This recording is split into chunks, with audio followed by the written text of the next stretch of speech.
नमस्ते दोस्तों, मैं विक्रम और आज मैं आपको एक ऐसी कहानी सुनाने जा रहा हूं जो अविश्वसनीय रूप से निजी है। कुछ ऐसा जो मुझे आज भी परेशान करता है, लेकिन साथ ही इसने मुझे जीवन और प्रेम का सच्चा अर्थ भी सिखाया। यह कहानी साझा करना आसान नहीं है, पर मुझे लगता है कि अपनी गलतियों और उनसे मिले सबक के बारे में ईमानदार रहना महत्वपूर्ण है। आप देखिए, काफी समय तक मेरे मन में अपनी पत्नी के लिए गहरी काली नफरत भरी थी। ईमानदारी से कहूं तो मुझे उसकी शक्ल तक देखना गवारा नहीं था, और एक रात उस नफरत ने, उस घोर घृणा ने एक भयावह रूप ले लिया। मैंने कुछ ऐसा किया जो अक्षम्य था। मैं उस पर टूट पड़ा, उसे इतनी बेरहमी से पीटा कि वो हमेशा के लिए खामोश हो गई। जब सच्चाई मेरी आंखों के सामने आई कि अब वो इस दुनिया में नहीं रही, तो डर के मारे मेरे होश उड़ गए। मेरा दिमाग तेजी से सोचने लगा कि उसकी लाश को कैसे छुपाऊं, और आखिरकार मैंने अपनी बीवी की लाश को छत पर बने पुराने स्टोर रूम में छुपा दिया। उसके बाद मैंने मोहल्ले भर में ये बात फैला दी कि मेरी बीवी लापता है, कहीं चली गई है, पता नहीं कहां। इतना ही नहीं, मैंने ये अफवाह भी फैलाई कि मेरी बीवी का किसी और के साथ चक्कर था और वो उसी के साथ भाग गई। लेकिन अगले ही दिन एक फोन कॉल ने सब कुछ बदल दिया, बिल्कुल सब कुछ। वो एक अनजान आदमी था, कह रहा था, आपकी पत्नी के नाम पर 2 करोड़ की लॉटरी निकली है, कृपया कूपन कोड लेकर ऑफिस आए। सोचिए तो, मैंने तो उसे मार दिया था। अब मैं पछतावे और लालच के बीच घुटने लगा। मैंने अपनी बीवी के पापा को फोन किया और उन्होंने पुष्टि की, हाँ, सुमन ने वो लॉटरी टिकट लिया था और उसका कूपन कोड वो हमेशा अपने गले में पहनने वाले ताबीज में रखती थी। उसी रात मैं दबे पांव उस जगह पहुंचा जहां मैंने उसकी लाश छुपा रखी थी। लेकिन जैसे ही मैंने स्टोर रूम का दरवाजा खोला, जो मैंने वहां देखा, उसे देखकर मेरी रूह तक कांप गई। मैं उस पर बाद में आऊंगा, पर पहले आपको ये समझने की जरूरत है कि मैं वहां तक पहुंचा कैसे। मेरा नाम विक्रम है। मैं अपनी माँ, छोटी बहन नेहा और भाई रोहित के साथ एक पुराने किराए के मकान में रहता था। मेरी शादी मेरी माँ ने अपनी मर्जी की लड़की से तय कर दी थी। वो हमेशा कहती थी, बेटा, इस लड़की के साथ तू बहुत खुश रहेगा। पर शायद उन्हें नहीं पता था कि मेरे दिल में असली खुशी की परिभाषा कुछ और ही थी। मेरा बचपन, उफ, वो तो गरीबी की चादर में लिपटा एक अधूरा ख्वाब था। बाबा सुबह से शाम तक मेहनत मजदूरी करते थे।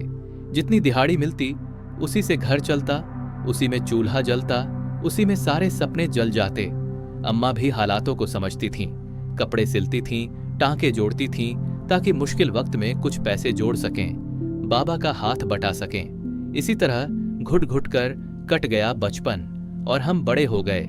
मुझे ये गरीबी की जिंदगी कभी रास नहीं आई। हर चीज के लिए सोचना पड़ता, तरसना पड़ता। जब भी किसी को अच्छा खाना खाते या नए कपड़े पहनते देखता तो दिल कहीं भीतर से टूटने लगता। तभी मैंने मन में एक फैसला लिया था, मैं अमीर बनूंगा और शादी करूंगा तो सिर्फ किसी अमीर लड़की से।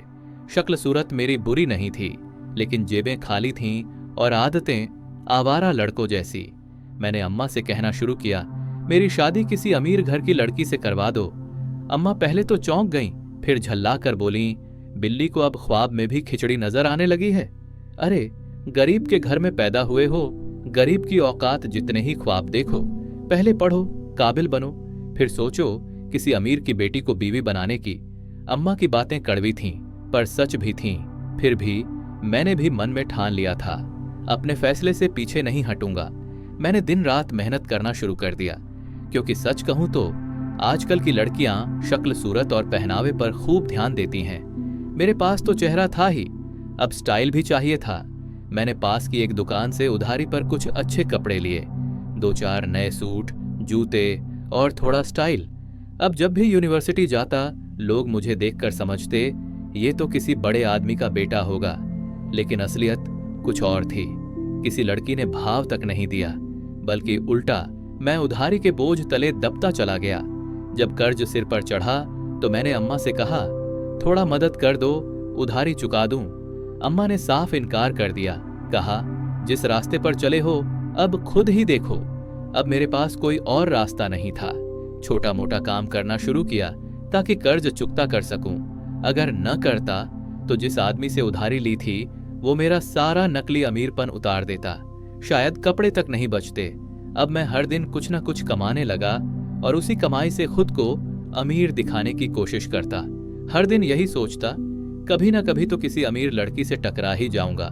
अंदर से मैं अब भी वही था, एक लड़का जो गरीबी से भागना चाहता था और दौलत के सपने देखता था। मेरी जिंदगी का सबसे बड़ा सपना अमीर बनना और सबसे बड़ा मकसद किसी अमीर लड़की से शादी करना। मेरी माँ ने देखा कि अब मैं काम करने लगा हूँ, थोड़ा बहुत कमाने लगा हूँ। हालांकि पैसे घर नहीं देता था, लेकिन कम से कम शायद अब सुधर रहा हूँ। उन्हें लगा मेरी सोच बदल रही है, मैं अब अपने ही जैसे लोगों में रिश्ता देखने लगा हूँ। पर मुझे तो पता ही नहीं था कि जिस दिन लड़की वाले हमारे घर आए वो रिश्ता पहले ही तय हो चुका था। उस सुबह मैं रोज की तरह काम पर जा रहा था, तभी अम्मा ने आवाज लगाई, आरव आज काम पर मत जा, लड़की वाले आ रहे हैं तुम्हें और घर को देखने। अम्मा की ये बात सुनते ही मेरे कदम जैसे रुक गए। दिल में एक अजीब सा गुस्सा भर आया। मतलब साफ था, अम्मा ने लड़की पसंद कर ली है और अब वो लोग मुझे देखने आ रहे हैं। मैंने हैरानी और झुंझलाहट के साथ अम्मा से पूछा, कब और कहां देख ली तुमने लड़की, और मुझे क्यों नहीं बताया गया? अम्मा जोर जोर से हंसने लगीं, जैसे मैंने कोई मजाक कर दिया हो। फिर बोली, पिछले 1 महीने से तुम्हारे लिए लड़की ढूंढ रही हूं, 5-6 लड़कियां देख चुकी हूं, लेकिन ये लड़की सबसे ज्यादा पसंद आई। पढ़ी लिखी है, सादगी भरी है और उसके घर वाले भी बहुत अच्छे लोग हैं, इसीलिए मैंने उन्हें घर बुला लिया। अम्मा पूरी डिटेल में बताने लगीं, लेकिन मेरा ध्यान तो बस एक बात पर अटका था। मैंने फिर से सवाल किया, क्या वो लोग अमीर हैं? आपको तो मेरी बात याद ही होगी, मैंने कहा था रिश्ता तभी करना जब लड़की अमीर घर से हो। इस बार अम्मा का चेहरा सख्त हो गया। उन्होंने मुझे फिर डांटा, कहने लगी, तू अब भी नहीं बदला, हर बात में पैसा दौलत यही देखेगा क्या? रिश्ते दिल से बनते हैं, बैंक बैलेंस से नहीं। उन्होंने बहुत समझाया, बहुत सुनाया, लेकिन मैं सुनने की हालत में ही नहीं था। इससे पहले कि मैं कुछ और कहता, लड़की वाले हमारे घर पहुंच चुके थे। मैंने मुंह बना लिया, अपनी नाराजगी अम्मा को दिखाई, लेकिन उन पर कोई असर नहीं हुआ। लड़की वालों ने घर देखा, मुझे देखा और जाते जाते हाँ कहकर चले गए। माँ तो जैसे खुशी से पगला गई थीं। पर मुझे कोई खुशी नहीं थी, क्योंकि मेरी नजर में रिश्ता तभी अच्छा होता जब लड़की किसी अमीर घर से आती। सच कहूं तो मैं लालच में अंधा हो गया था। पैसे का नशा ऐसा चढ़ चुका था कि मुझे ना किसी की भावनाएं दिख रही थीं, ना रिश्तों की अहमियत। मेरे लिए सब कुछ पैसा था, पैसा और सिर्फ पैसा। मैं बस यही सोच रहा था, कैसे उस लड़की की दौलत से अपने सपनों को हकीकत में बदलूं। लेकिन मेरी माँ अब भी उसी पुरानी सोच की, जहां इंसानियत, संस्कार और दिल का वजन दौलत से कहीं ज्यादा होता है। मैंने अम्मा से मना किया, मुझे ये रिश्ता मंजूर नहीं, लेकिन माँ ने मेरी एक न सुनी और मंगनी करवा दी। शादी की तारीख भी तय हो गई, 3 महीने बाद की। अब मेरे सामने एक ही रास्ता बचा था, किसी भी तरह इस रिश्ते को तोड़ देना। मैंने हर तरीका अपनाया, लड़की के घर वालों में कमी निकालने की कोशिश की, अपना बुरा बर्ताव दिखाया, पर कुछ भी काम नहीं आया। वो रिश्ता जैसे मेरी गर्दन पर जंजीर बन चुका था, और उस जंजीर की सबसे बड़ी वजह थी लड़की का गरीब होना। उसके घर वाले साधारण थे, सादगी से जीने वाले लोग थे, और मुझे वो सब मंजूर नहीं था। मुझे उस रिश्ते से नफरत थी, क्योंकि उसमें पैसा नहीं था। पर अब बात सिर्फ मेरी मर्जी की नहीं थी। अब मेरी जिंदगी किसी और की योजना का हिस्सा बन चुकी थी, और मैं बस एक कठपुतली की तरह सब देख रहा था। शादी का दिन आखिरकार आ ही गया था। माँ की आंखों में खुशी छलक रही थी। आखिरकार ये रिश्ता उसी ने तय किया था, पर मेरी आंखों में न कोई चमक, न कोई रोशनी, सिर्फ खामोशी। पूरे दिन मैं एक कोने में बैठा रहा, एक नकली मुस्कान के पीछे छिपी थकी हुई बेचैनी। निकाह के वक्त भी सिर्फ एक ही बात मन में चल रही थी, कैसे भी करके इस शादी से जान छुड़ानी है। और तभी मेरे दिमाग में एक खतरनाक तरीका आया। मेरे चेहरे पर पहली बार मुस्कुराहट आई, क्योंकि अब मुझे उस बेईमानी से किए गए रिश्ते से छुटकारा मिलने वाला था। वो लड़की जिससे मेरी शादी हो रही थी, मेरी जिंदगी में बस एक बोझ थी। मैं सोच चुका था, इससे पीछा छुड़ाकर अपनी पसंद की अमीर लड़की से शादी करूंगा, ऐश की जिंदगी जीऊंगा। अब बस रात का इंतजार था। शादी की सारी रस्में एक एक करके पूरी हो रही थीं, और मैं भीतर ही भीतर उलझता जा रहा था। जैसे जैसे वक्त बीत रहा था, मेरा दिल तेजी से धड़कने लगा। क्यों? शायद इसलिए क्योंकि जो तरीका मैंने सोचा था वो इतना खतरनाक था कि अगर किसी ने सुन लिया होता तो उसकी रूह कांप उठती। रात गहराती गई, सारा घर नींद की आगोश में जा चुका था। अब वक्त था मेरी योजना पर अमल करने का।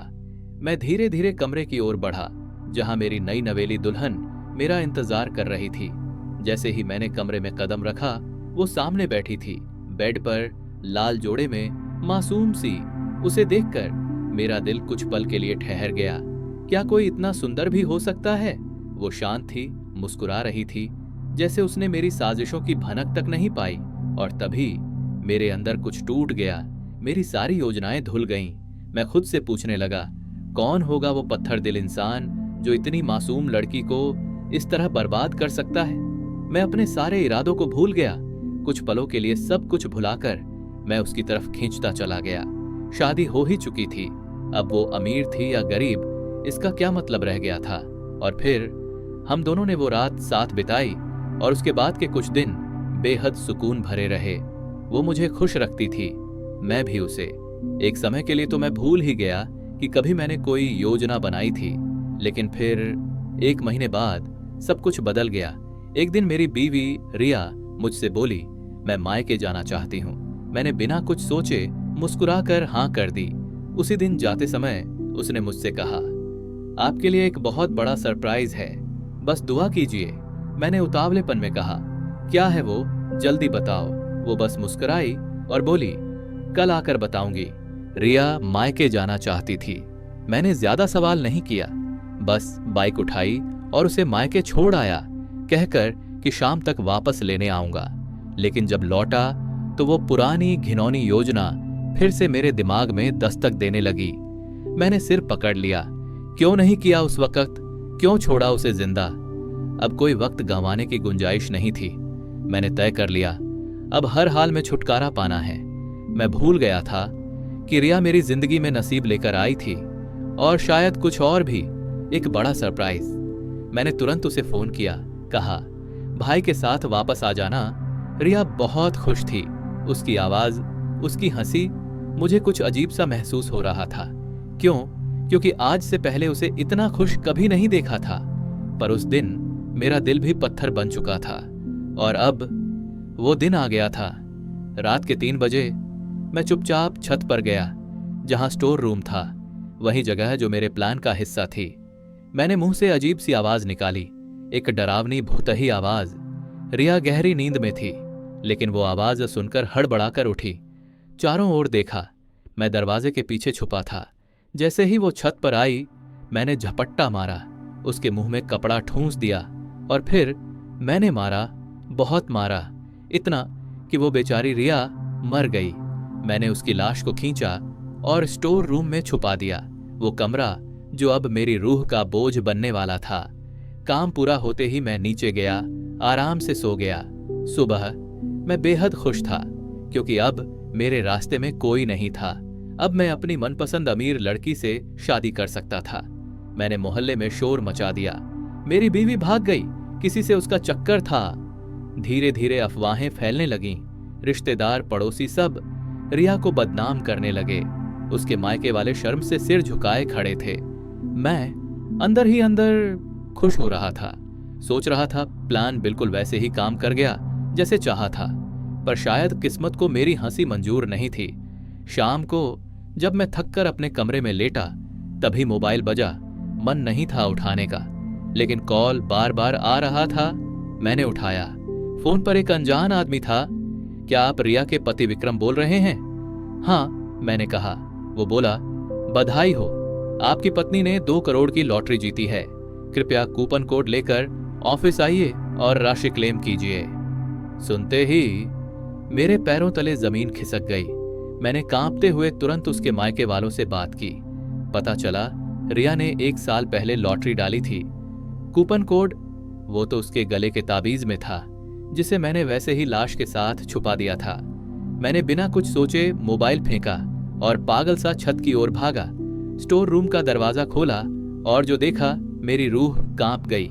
मैं लड़खड़ाता हुआ नीचे लौटा। कमरे में आकर सांसें गिनने लगा। चारों ओर देखा, कहीं कोई देख तो नहीं रहा था। मेरा पूरा शरीर पसीने में डूबा था। वो मंजर मेरी आंखों से हट ही नहीं रहा था। मेरे दिमाग का तार तार उड़ चुका था। रिया मरी नहीं थी, या मरी थी, लेकिन अब मैं क्या कर बैठा था। लॉटरी का झटका तो लग ही चुका था, लेकिन उससे भी बड़ी मुसीबत अब मेरे सामने खड़ी थी। मुझे लग रहा था जैसे पूरा घर, पूरा मोहल्ला मेरी तरफ शक की निगाहों से देख रहा हो। मैंने फौरन एक बैग उठाया, कुछ कपड़े भरे और भागने का मन बना लिया। पर तभी एक ख्याल बिजली की तरह दिमाग में कौंधा। अगर किसी ने पूछ लिया कि मैं कहाँ जा रहा हूं, सुबह ही तो सबको बताया था कि मेरी बीवी भाग गई है, और अब अगर मैं भी चुपचाप निकल जाऊं तो हर शख्स सीधा मुझ पर ही आएगा। मैंने सिर पकड़ लिया, बैग वहीं फेंक दिया। अब क्या करूं, कहाँ जाऊं? मेरे आगे कुआं, पीछे खाई थी। दिल की धड़कनें बेलगाम हो चुकी थीं। जिंदगी में पहली बार मुझे अपने लालच पर पछतावा हो रहा था। मैंने अपनी ही मासूम बीवी के साथ क्या कर डाला। लेकिन अब पछताने से क्या होता? अब तो बस एक ही रास्ता बचा था, भाग जाना, लेकिन सही वक्त का इंतजार करना। मैंने फैसला किया, रात को भागूंगा 12 बजे। बैग तैयार करके एक तरफ रख दिया और खुद को नॉर्मल दिखाने की कोशिश करने लगा। थोड़ी देर के लिए बाथरूम गया, रोने का बहाना किया, पर हर पल ये डर लगा रहा कि कहीं कोई मेरी आंखों के पीछे का सच तो नहीं पड़ रहा। पूरा दिन जैसे तैसे काटा। रात आई, मैं कमरे में गया। 12 बजने का इंतजार कर रहा था। बस घड़ी की टिक टिक और मेरा तेज सांस लेना सुनाई दे रहा था। और तभी कमरे का दरवाजा खुला। मेरी माँ थी। मैं चौंक गया। मैंने घबरा कर पूछा, क्या हुआ अम्मा, अभी तक सोई नहीं? अम्मा चुप थीं, बैठ गईं, मेरी तरफ एकटक देखने लगीं, फिर बोली, तेरा चेहरा इतना उतरा हुआ क्यों है? तू परेशान लग रहा है। सब ठीक है ना बेटा? उनकी आंखों में सवाल थे और मुझे अंदर से डर लगने लगा। मैं कुछ कहने ही वाला था, पर कंठ सूख गया था। और फिर अम्मा ने वही सवाल पूछ लिया जिससे मैं डर रहा था। सच सच बता, क्या किया है तूने? तेरी बीवी कहाँ गई? अब मेरा चेहरा पीला पड़ गया। मैं समझ गया माँ को मुझ पर शक हो चुका है। मैंने डरते हुए सिर्फ इतना कहा, कुछ भी नहीं अम्मा, बस परेशान हूं। लेकिन अब झूठ का पर्दा ज्यादा देर टिकने वाला नहीं था। मेरी माँ मुझे घूरती रही, जैसे उनकी आंखें मेरी आत्मा में घुसकर सच्चाई निकालना चाहती हों। और मुझे साफ दिख रहा था, अब यहां से भागना आसान नहीं होगा। अब तो माँ सच्चाई जाने बिना मानेगी ही नहीं। मैंने डरते हुए अपनी माँ को सब कुछ सच सच बता दिया। वो सुनकर कुछ देर तक पत्थर बनकर बैठी रहीं। उनकी आंखें खुली की खुली रह गई थीं, कुछ बोल नहीं पा रही थीं, बस कांपते होठों से बार बार एक ही सवाल, तू सच बोल रहा है ना? तूने सच में रिया को मार दिया? मैंने सिर झुका लिया। माँ सिर पकड़ के बैठ गईं, कहने लगीं, तूने क्या कर डाला बेटा? क्या वो कोई जादूगरनी थी? क्या वो कोई साया थी? उनकी ये बात सुनकर मेरे भी रोंगटे खड़े हो गए। क्या सच में रिया इंसान थी भी? या? मैंने माँ से कहा, मैं अब इस शहर से भाग रहा हूं, बस अब और नहीं सह सकता।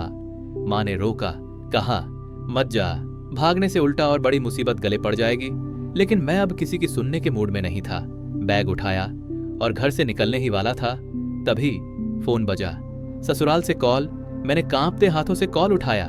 जो उन्होंने कहा, मेरे पैरों तले जमीन खिसक गई। मैंने फौरन भागने की सोची, लेकिन तभी घर के बाहर शोर मचने लगा। दरवाजा जोर जोर से पीटा जा रहा था। मैं चिल्लाया, कोई दरवाजा मत खोलना। लेकिन बहुत देर हो चुकी थी। दरवाजा तोड़ दिया गया था और अंदर घुस आए मेरे ससुराल वाले और उनके साथ पुलिस। बैग मेरे हाथ से छूट गया। मैं सदमे में जमीन पर बैठ गया। तभी मेरी सास साइड हुई और जो मैं देख रहा था, माँ की भी चीख निकल गई और मेरी भी। दरवाजे पर रिया खड़ी थी। हाँ, वही रिया जिसे मैंने खुद मारा था, जिसे छत पर स्टोर रूम में छुपाया था, जिसके धड़कन रुक गई थी। वो रिया अब मेरे सामने खड़ी थी। माँ कांप रही थी। उनके होंठ कांपते हुए बोले, बेटा, मैं ना कहती थी वो कोई साया है। और मैं तो बस रिया को ताक रहा था, जैसे मेरी आंखों ने मुझे धोखा दे दिया हो। तभी ससुर बोले, बेटा, हम रिया को वापस लेकर आए हैं, हमें माफ कर देना। जो हमारी बेटी बिना बताए चली गई, अगर अब ऐसा कुछ करे तो उसे जिंदा जमीन में गाड़ देना।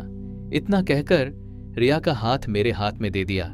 मुझे लगा अब पुलिस मुझे गिरफ्तार करेगी कत्ल के इल्जाम में, लेकिन कुछ नहीं हुआ। सभी ऐसे बर्ताव कर रहे थे जैसे कुछ हुआ ही नहीं। रिया को पुलिस और उसके घर वाले मेरे हवाले करके चले गए। लेकिन उसके सवाल अब भी बाकी थे। वो बिना कुछ कहे चुपचाप कमरे के अंदर चली गई। मैंने अम्मा की तरफ देखा। उनका चेहरा डर और हैरानी से सना हुआ था। वो भी मेरे पीछे पीछे अंदर आईं, जहां रिया चुपचाप बैठी थी। हमारे कदमों की आहट पर उसने खुद ही बोलना शुरू किया। आप दोनों सोच रहे होंगे, जो लड़की मर चुकी थी वो जिंदा कैसे खड़ी है। उसकी आवाज धीमी थी, लेकिन शब्दों में सीधी चोट थी। यकीनन आप मुझे कोई चुड़ैल समझ रहे होंगे। उसने मेरी ओर देखकर कहा। अम्मा, जो अब तक यही शक कर रही थीं, उनका चेहरा और भी ज्यादा स्याह पड़ गया। रिया ने मानो हमारे दिल पढ़ लिए थे। फिर उसने हमारी तरफ देखा और धीरे धीरे सब कुछ कहना शुरू किया। जब मेरी माँ ने आपसे रिश्ता तय किया तो मैं बिल्कुल भी खुश नहीं थी, क्योंकि आप गरीब थे और मैं हमेशा चाहती थी कि मेरा पति खूबसूरत और पैसे वाला हो। मैंने घर वालों से बहुत कहा, बहुत मना किया, लेकिन किसी ने मेरी एक न मानी। फिर जब मैंने पहली बार आपको देखा तो मेरा गुमान टूट गया। आप मेरी सोच से कहीं ज्यादा खूबसूरत थे, और जब मैंने खुद को आपके साथ देखा तो हमें साथ देखकर मैं खुद भी मुस्कुरा उठी। शादी के बाद जब हमने साथ वक्त बिताया तो मुझे समझ आ गया आपके अंदर एक गम छुपा है, गरीबी का। मुझे बार बार लगता था काश मैं आपके लिए कुछ कर पाती। तभी मेरी बहन ने एक दिन लॉटरी के बारे में बताया। शादी में जो सलामी के पैसे मिले थे उन्हीं से मैंने लॉटरी खरीदी और बस एक दुआ की थी, अगर इनाम निकला तो मैं आपको एक खास तोहफा दूंगी। पर एक बात का डर था, मैं नहीं चाहती थी कि आप सोचें मैंने आपकी गरीबी देखकर लॉटरी डाली है। इसलिए मैंने मायके वालों को पहले ही कह दिया था, अगर पूछें तो कह देना लॉटरी शादी से पहले खरीदी थी। जब मैं मायके जा रही थी तभी मेरी बहन ने बताया, रिया तुम्हारी लॉटरी लग गई है। 2 करोड़ रुपए। मेरे पैरों तले जमीन खिसक गई। पर फिर आपका चेहरा सामने आया। सोचा क्यों ना ये खुशखबरी खुद उन्हें सुनाऊं। इसलिए मैंने अपना नंबर दिया और उसी दिन आपको फोन करवाया। आपको वो खबर मिली होगी, क्योंकि मैंने वादा किया था कल वापस आकर आपको एक सरप्राइज दूंगी। रिया ने अपनी कहानी वहीं खत्म की, पर मेरे अंदर सब कुछ अभी शुरू ही हुआ था। उसके आखिरी शब्द मेरे जहन में हथौड़े की तरह बज रहे थे। मेरे पास तो 2 खुशखबरी थी, एक या लॉटरी जीतने की और दूसरी कि मैं मां बनने वाली थी। मैंने सर उठाकर उसकी तरफ देखा। उसने कांपती आवाज में कहा, लेकिन उससे पहले ही आपने मुझे मारने की कोशिश की। जब आपने मुझे जानवरों की तरह पीटना शुरू किया तो मैंने अपनी सांस रोक ली, मरने का नाटक किया ताकि आप मुझे मरा समझो और मेरी जान बच जाए। जब आप मुझे छोड़कर चले गए, मैं धीरे से उठी, अपने जख्मों को देखा और किसी तरह घर से बाहर निकली। फिर उसने बताया, मैंने पापा को कॉल किया, वो मुझे लेने आए और मैं मायके चली गई। वहां उसने अपना इलाज करवाया, लेकिन जब मायके वालों ने पुलिस में केस दर्ज कराने की बात कही, रिया ने उन्हें रोक दिया। मैंने कहा, जो इंसान मुझे मार रहा था वो मेरे होने वाले बच्चे का बाप है। अगर आप कुछ करेंगे तो मुझे बर्दाश्त नहीं होगा। मैं नहीं चाहती कि मेरा बच्चा बिना बाप के जन्म ले। यही वजह थी कि वो फिर से लौटी। उसने खुद को पुलिस के हवाले किया, एक प्लान के तहत, ताकि मैं सजा से पहले पछतावे की आग में जल सकूं। उसकी सच्चाई सुनकर घर में सन्नाटा था। मेरी अम्मा, जो अब तक उसे शक की नजर से देख रही थीं, उनकी आंखों में भी आंसू थे। और मैं वहीं फर्श पर गिर पड़ा, उसके कदमों में। माफ कर दो रिया, मैंने कांपती आवाज में कहा, मैंने तुम्हारे साथ जो किया वो इंसान तो क्या, हैवान भी ना करे। मैंने खुदा से भी माफी मांगी। फिर कहा, मुझे तुम्हारे 2 करोड़ नहीं चाहिए। वो पैसे उन लोगों को दे दो जो वाकई जिंदगी के लिए लड़ रहे हैं। मैं मेहनत करूंगा, हल्की रोटी कमाऊंगा, लेकिन तुझसे कभी झूठ नहीं बोलूंगा। रिया ने मेरी बात मानी और उस लॉटरी की पूरी रकम गरीबों में बांट दी। मैंने काम करना शुरू किया, खून पसीने से। रिया मुझसे दूर रही बहुत समय तक। शायद भरोसा टूटा था या घाव अभी तक भरे नहीं थे। लेकिन जब हमारी जिंदगी में एक प्यारी सी बेटी आई तो रिया का दिल भी पिघल गया। आज मैं अपने परिवार के साथ हूं, एक नई शुरुआत के साथ। अब मैं जानता हूं मोहब्बत सिर्फ पाने का नाम नहीं है, बल्कि अपनी गलती पर शर्मिंदा होकर दूसरे की माफी को अपना लेना ही सच्चा प्यार है। मेरी कहानी सुनने के लिए धन्यवाद। यह एक ऐसी यात्रा है जिसे मैंने कभी नहीं सोचा था कि साझा करूंगा, पर मुझे उम्मीद है कि यह कुछ समझ और शायद आशा और मुक्ति का संदेश लाएगी। अगर आपको यह कहानी दिल को छू गई हो तो इस वीडियो को लाइक जरूर करें कमेंट में बताइए कि कहानी का कौन सा हिस्सा आपको सबसे ज्यादा पसंद आया। ऐसी ही और दिल छू लेने वाली कहानियां सुनने के लिए चैनल को सब्सक्राइब करें और हाँ, अगली कहानी मिस न हो जाए इसलिए बेल आइकन जरूर दबा दें।